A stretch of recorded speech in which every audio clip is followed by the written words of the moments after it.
Hello and welcome, everybody. Thank you so much for joining us today.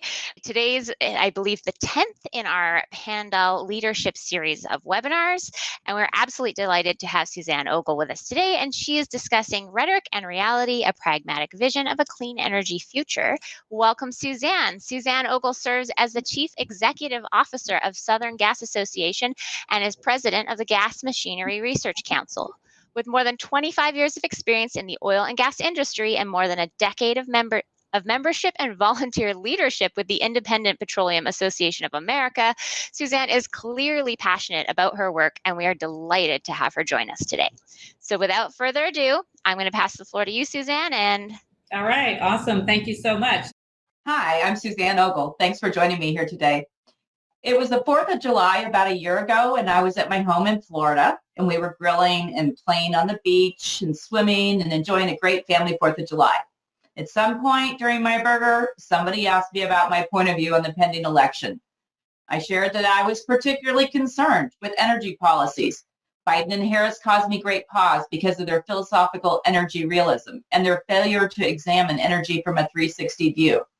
My concern is that focusing solely on the environmental perspective and dismissing the reality of fossil fuel consumption and reliance and the system's interdependence, well, that would create a long-term harm for our country and the world. So you can see why that was a big buzzkill for my burger. Anyway, here you see my dad. He's pictured with me, and I love him tremendously. He's a consumer of natural gas via the propane that fuels his stove. He heats his pool, runs his outdoor kitchen, and backs up his house for generation. Still, he has reservations about fossil fuel, and he supports policies that might make those resources unavailable to him. And we talked about negative emissions while I was there. We talked about system interdependence. We talked about the pros and cons of each one of those fuel sources and about an all of the above solution. And we still weren't aligned.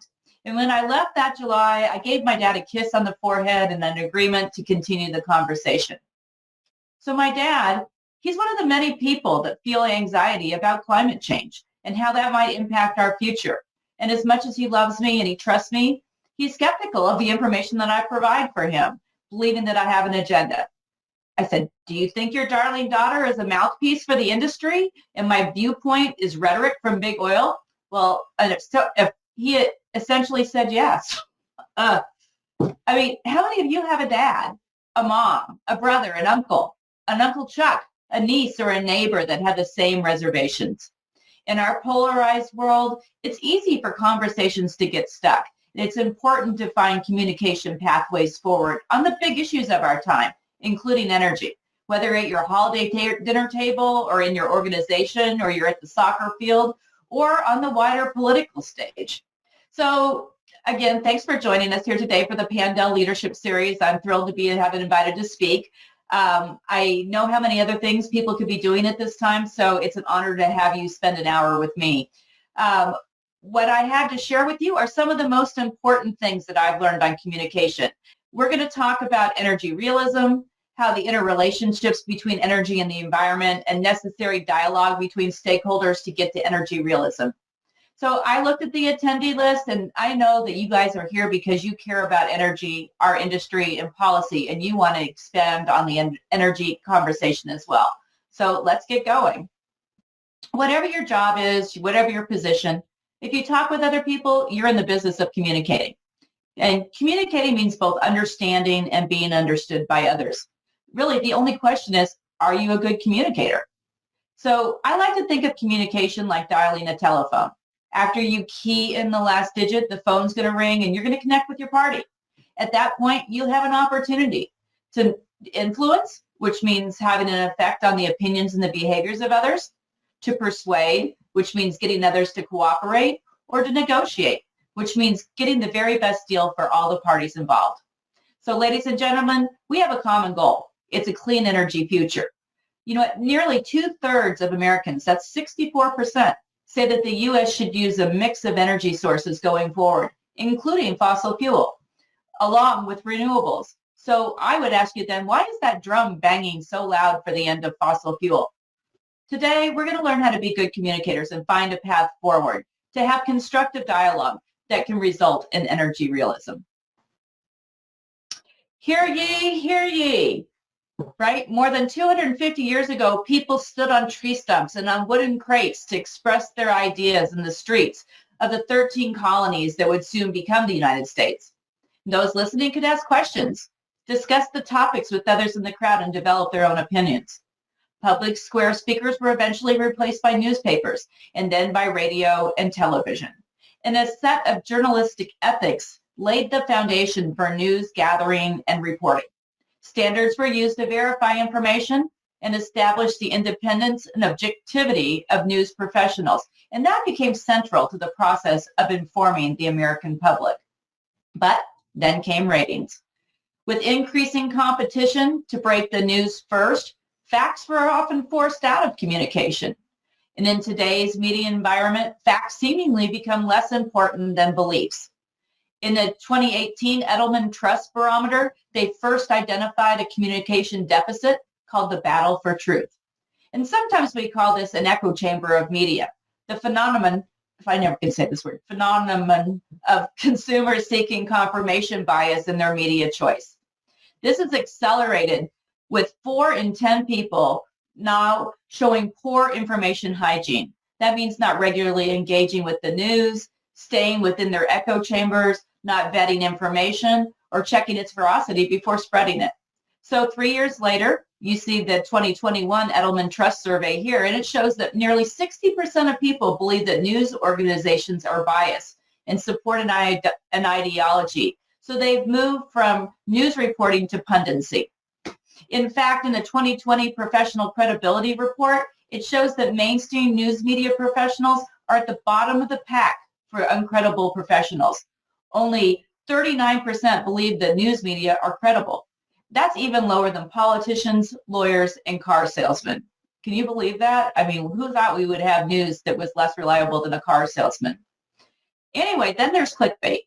So without any significant economic barrier to entry, ordinary people began going online to express their own takes on the news. And it's true. Information moves markets and people, but so does disinformation. So in the past, a conspiracy theorist wore sandwich boards or shouted into a megaphone, "The end is near, the end is near." Or what is it, Chicken Little and the sky is falling? Well, today's social media is the megaphone to amplify whatever version of the truth you prefer. If you believe governments are suppressing the truth, well, then outing these truths is what you consider news. And the result is absolutely a mess. And it's a decline in confidence in information more generally. Younger Americans, millennials, and adults in the Gen Z, they stand out in Pew Research Center surveys, particularly for their high levels of engagement with the issue of climate change. Compared with older adults, Gen Zers and millennials, they're talking more about the need for action on climate change. Amongst social media users, they're seeing more climate change content online, and they are doing more to get involved with the issue through activities such as volunteering and attending rallies and protests. As a result, today's businesses and consumers face demands for the forcible phasing out of fossil fuel energy. Environmental activists decreed that continued fossil fuel production and combustion, well, that will result in a permanently changed planet, rendering habitats unlivable, changing ecosystems, and heralding an ominous future for biological life on our fragile planet. Energy cohorts, on the other hand, well, they contend that fossil fuels are vital and necessary in every sector of modern economy. And they also remind dissenters of the impracticability of moving away from hydrocarbons with the still nascent renewable energy sector, incapable of taking its place. So the result of this tug of war is environmental activism. In less than a decade, activism against the fossil fuel industry has exploded. While environmentalists used to focus on carbon emissions or renewable energy policies, today, the most prominent activists directly attack the fossil fuel industry. Climate activism targets include both the infrastructure used to produce, transport, and consume those products, and the corporations that finance, own, and operate that infrastructure. There's movements like Keep It in the Ground and the Sierra Club's fossil-free movement, targeting major institutional investors. Many of these partnerships are backed by media trusts, and not everybody knows that. So movements like these are premised on a presently unrealistic an untenable notion that the world can divest of fossil fuels from its energy economy and terminate oil and gas development in the immediate or even the near-term future. These movements disregard the possibilities of serious harms to infrastructure, energy justice, economic harms with respect to revenues and infrastructure framework, or geopolitical risks tied to energy independence and regional stability. And lacking within the construct of activism is the notion of energy realism, and that is acknowledging the prevalence and necessity of petroleum hydrocarbons to America's society and our economy. You know, we have big issues facing our world today. Some 6 in every 7 humans still live in underdeveloped countries. Non-Western nations aspiring to Western standards of living. They now account for 3/4 of global CO2 emissions. This represents a fundamental barrier to progress for a sizable portion of the world's population and has impacts on a wide range of sustainable development indicators, including health, education, food security, gender equality, livelihoods, and poverty reduction. These are all part of the Sustainable Development Goals established by the UN. The number of people gaining access to electricity has been accelerating since 2010 to around 118 million each year. But these efforts, they're going to need to accelerate if the world is going to meet the Sustainable Development Goal number 7, which means ensuring access to affordable, reliable, sustainable, and modern energy for all by 2030. And that all does not mean in the United States, it means the world. So for this reason alone, whatever the US and the other Western nations do, net zero by mid-century is simply not going to happen unless we have a thoughtful discourse and we have realistic solutions. But developing countries aren't alone. Energy poverty is closer to home than you think. 1 out of every 3 households in the United States struggle to pay their home energy bills. Energy poverty in the U.S. is more than a news story to the millions of American families struggling to keep their homes secure and hospitable. Electricity is necessary for staying healthy, safe, and connected to the outside world. Secondary effects of energy poverty include going without heat, no hot water, going without light after sundown, foregoing food or medicine to pay for utilities, or using improvised and unsafe energy alternatives, like bringing your barbecue into your house. In the simplest sense, the energy burden is the percent of your income that goes into services like electricity and gas that power appliances and heat or cool your home. If your energy burden gets too high of a level, experts consider that energy poverty. So energy insecurity is lacking reliable access to uninterrupted energy sources at an affordable price. And so energy insecurity adds to food insecurity. No suitable cold storage for your food, fruits, vegetables, and fresh meat. As I'm sure you've heard, each year the California wildfires continue to ravage the state. But possibly even more damaging than these well-publicized tragedies is the everyday tragedy of energy insecurity. And I know because I'm the POA for my elderly aunt and uncle who live in Southern California. And the recurrent power outages result in the need for them to continually throw away the food in their refrigerator. Additionally, the surges on and off of the power has wreaked havoc on their refrigerator, requiring premature replacement. They're in their 90s and on a fixed income. And for 2 people on a fixed income, the additional expense is a burden.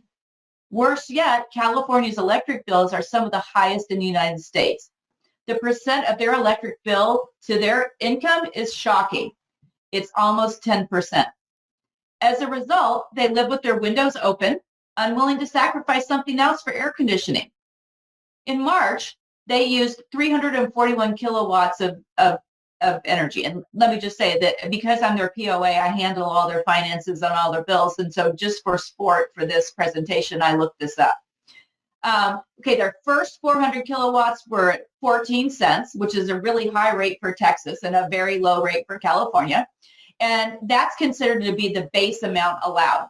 And then that rate escalates from the 14 cents to 20 cents per kilowatt hour for the next 400. And then to 27 cents per kilowatt hour for any usage, which is after that. And that makes the like I said, that makes the percent of money that they pay for their power about 9% of their retirement income, which is then classified as energy poverty. Even worse, they had an electric car. And when they tried to charge it, they were also trying to use their microwave at the same time, and they blew out the circuit breakers for their house. And it wasn't just tripping them, they blew them out. So that resulted in a $500 electric repair. So the short thing here is that the power in California is expensive and unreliable.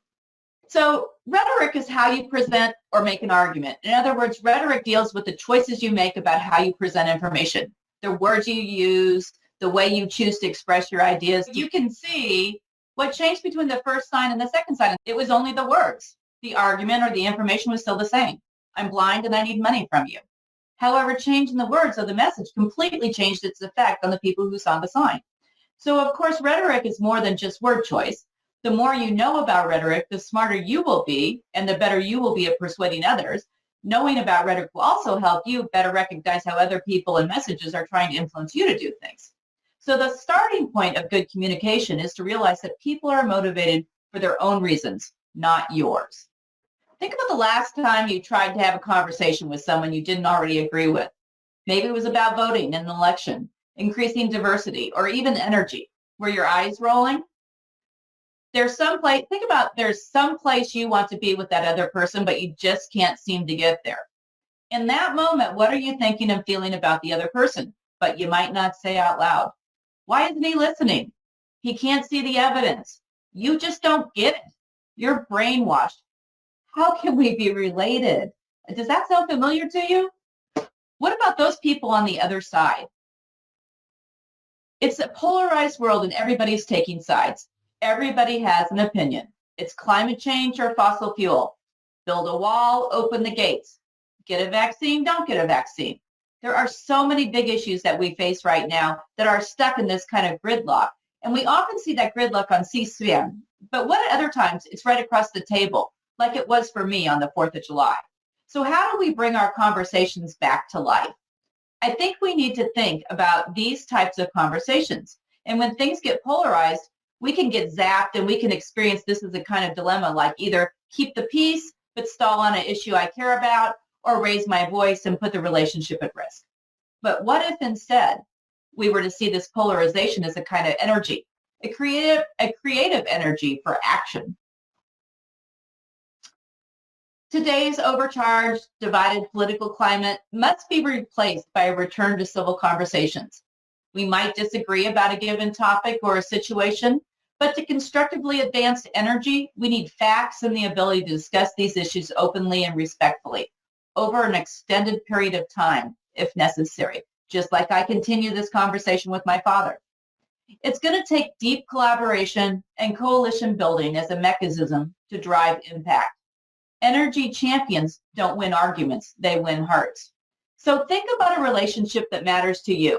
You care about their actions, their decisions, their opinions. You care about their feelings. It could be a colleague, a neighbor, a family member, a friend, but there's some issue where you've gotten stuck.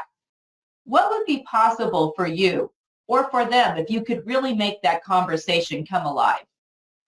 What would be possible for our nation if we could have these kind of conversations? Our nation is a tapestry of conversations. Now, I don't work with politicians in DC, thank God. My job is to educate business leaders in the energy industry, to teach them how to use the skills of business to tackle the big challenges of our industry and our nation, safety, knowledge transfer, innovation, to solve social and environmental problems with their products and services. What is fortunate is the tools that you can use to talk to a skeptical CEO or an investor about climate change are the same tools that we can use with our people in our lives to take the long view and create a pragmatic vision of energy. So now we've talked about rhetoric. Let's talk about reality. Humankind's health and quality of living and economic advances in the 20th century are correlated with an unprecedented rise in energy consumption. Up to 32% of America's energy comes from clean, affordable, and abundant natural gas. So while groups look to eliminate fossil fuel, I would submit that natural gas isn't yesterday's energy. In fact, it's the fuel of the future. Here I am at SGA. We have members, both our operators and our suppliers. I see them creating cleaner fuel by finding new sources and using creative technology to make this reliable energy source cleaner than ever. These investments are driving innovation across the industry, empowering progress for our shared planet and the people who call it home. We don't have to choose between growing our economy, medical advances, and caring for our environment. We can have it all. By embracing innovation, we can benefit. Whether carbon capture, developing new solar technology, or stepping up efforts on storage, there's a tremendous amount of optimism in the energy sector, and for obvious reasons. Energy policy should be based on facts and reason, from the fundamental physics of energy production and storage to the relationship between energy and economic growth. The adoption of a philosophical energy realism will ultimately embrace the pragmatic energy realism tenet that we need to be realistic about our current energy needs and consumption behavior. But philosophical energy realism also includes the realization that our energy system is composed of inputs and outputs, a system of quantifiable inputs and outputs. And failing to recognize the totality of the system, it distracts the person from the reality of the system, and instead it muddies the water with this reality and versus of just a perspective. For many years, the oil and gas industry quietly set about producing and innovating and creating abundant, affordable energy. We didn't take sustainability as seriously as we should have. We saw ourselves as the righteous ones, fueling America, creating energy independence. As environmental pressure increased, we started educating, but we weren't quite getting where we wanted to go. For every push, we'd get a pushback. It was enough to finally decide we needed a new approach. So, like our industry, many people are passionate about energy, but the activists, they're getting the ear of the public in a way our industry is not. Now, it seems to me that our industry's approach is to inundate with facts, or even possibly condescend. We're here to tell you what you should do, or what you will be able to do. Instead, what if our approach was, we're here to help? Bringing that conversation back to my dad, I had to ask myself, was I seeing things from his perspective? And I realized I have to let go of something if we're going to move forward. I had to let go of feeling right. Does that give you pause? I would tell you that our industry has to as well. We cannot act righteous and certain about the energy solution. Feeling safe among our allies and commiserating on the sidelines, now that's going to keep us stuck. We need to focus on what we can do to drive down emissions, increasing energy efficiency in the buildings, using CNG and RNG for vehicles, fixing methane leaks, using solar on metering and compression stations, integrating hydrogen into our systems, CCUS, investing in company sustainability plans. I mean, we're doing that, but we need to be able to communicate what we're doing and be seen as people who are here to help. Because now we're allies and we'll unleash a wave of creativity and innovation, because when we let go, we get going. So thanks for that. I just wanted to end with just a short little bit about SGA. We were formed in 1908, and that was a time in history when America's southern states were bustling with industry. The cities and towns were growing, and increasing numbers of homes and businesses were being built, and they all needed the same thing, fuel. So the horizon was beckoning for natural gas, and it was an exciting era of boundless potential and optimism. For more than 113 years, we've been linking people, ideas, and information. And the purpose of the association is to solve for common problems and innovate new solutions. So just today, just as in 1908, we're at an exciting time in our industry. We're innovating to a clean energy future. The Southern Gas Association is the largest regional natural gas trade association. We're composed of more than 630 corporate members. We have operators on all points of the supply chain, including producers, midstream, transmission, distribution, storage, marketing, as well as municipals. And we also have associates that include companies that supply products and services. And we're proud to count Pandell as one of our associate members. SGA's mission is training, sharing best practices, leadership development, networking, and industry advocacy. And we do all of this via public and in-house training workshops, webinars, conferences, and roundtables and speaking engagements like the one that I'm here today at. As I mentioned, we have more than 630 corporate members, and each employee is a member of the association. So we have hundreds of thousands of industry professionals who take off their competitor hats and work in partnership on councils and committees and task force to address the industry's biggest challenges, including innovative opportunities, ESG, pipeline safety, inclusion and diversity, asset management, leadership, and many others. They develop resources and learning opportunities that advance the industry and the industry professional. So if you're interested in learning more about Southern Gas Association, you can reach out to us at www.southerngas.org. And if you have any questions for me specifically, my email is suzanne.ogle@southerngas.org. Thanks for joining us here today. I appreciate your time. Thank you again for your time, and we absolutely hope to see you on July 13th at the next event. So have a great afternoon, everybody.